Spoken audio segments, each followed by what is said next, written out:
Hey there. Ever feel like you're constantly trying to solve your problems, but instead, things just seem to get worse? Maybe you've tried avoiding situations that make you anxious or doing things that give you quick relief, like scrolling through social media, grabbing a snack, or even taking naps, but it just doesn't help long term. The reality is, a lot of us weren't taught how to properly handle emotional problems like anxiety, stress, or depression. We often try things that make us feel better for a moment, but backfire in the long run.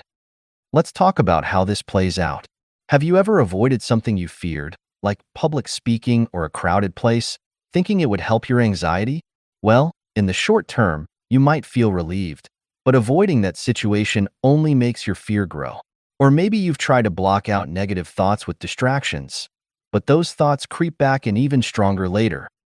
Now, what if I told you there's a way to stop these quick fixes from controlling your life and start making real progress? Today, we're diving deep into how our so-called solutions may actually be keeping us stuck, and we'll look at real-life stories of people who've turned things around by changing their approach. Sounds good? Let's get into it. The key point here is that what seems like a solution can sometimes be the root of the problem. Think about it. When you avoid situations that stress you out, like Aaron Beck and Dennis Greenberger's example of skipping the elevator because it makes you anxious, you may feel better for a bit. But long term, your fear just gets bigger. You're actually reinforcing the belief that the elevator is something to fear. In the same way, people who are struggling with depression might isolate themselves to avoid feeling ashamed or overwhelmed. They stop seeing friends, skip work, or even take naps during the day. While these behaviors give short-term relief, they often make the depression worse by increasing isolation and reducing positive experiences. The result? A deeper sense of guilt, fatigue, and hopelessness. What's even trickier is that these coping strategies can become a habit. Over time, you might not even realize that you're relying on them. But the good news is, you can flip the script. By doing the opposite of what your fear or depression tells you to do, you can start building long-lasting solutions that actually help. Let's talk about Richard Branson, the founder of Virgin Group. Most people know him as a fearless entrepreneur, but what you might not know is that he had a deep fear of public speaking. Early in his career, Richard would avoid speaking engagements because the thought of standing in front of an audience made him incredibly anxious. However, he realized that if he didn't face this fear, it could limit his success. Instead of avoiding it, Richard started challenging himself to speak at smaller events, gradually building up his confidence. He practiced, pushed through the discomfort, and eventually became more comfortable on stage.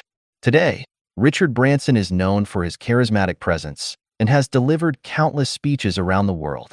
By facing his fear head-on, he not only conquered it, but also opened up new opportunities in his career.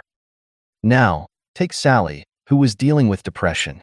She felt overwhelmed by everything. Her job, her relationships, even getting out of bed seemed impossible. To cope, she isolated herself, skipped work, and avoided friends. But the isolation only made her depression worse. When Sally started scheduling small activities into her day, like walking to the store or having coffee with a friend, she noticed a shift.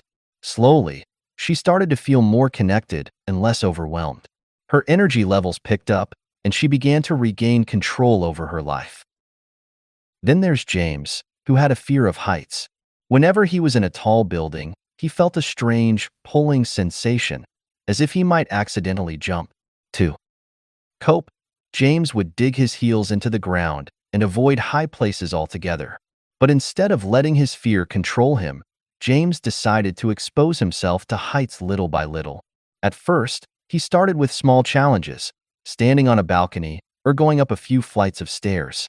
Each time, he pushed through the discomfort, and slowly, his fear began to fade. Now, James can go up in elevators without that overwhelming fear. The lesson here is simple but powerful. Sometimes the solutions we turn to, like avoiding fear or isolating ourselves, are the very things that keep us stuck. By facing our fears, staying connected, and making small, consistent efforts, we can break free from these patterns. Whether it's anxiety, depression, or fear, the way out isn't always easy, but it's possible. And the results? Life-changing. So, What's one small step you can take today to face your fears or challenge a habit that's keeping you stuck? Remember, progress starts with just one step forward. Let's keep moving.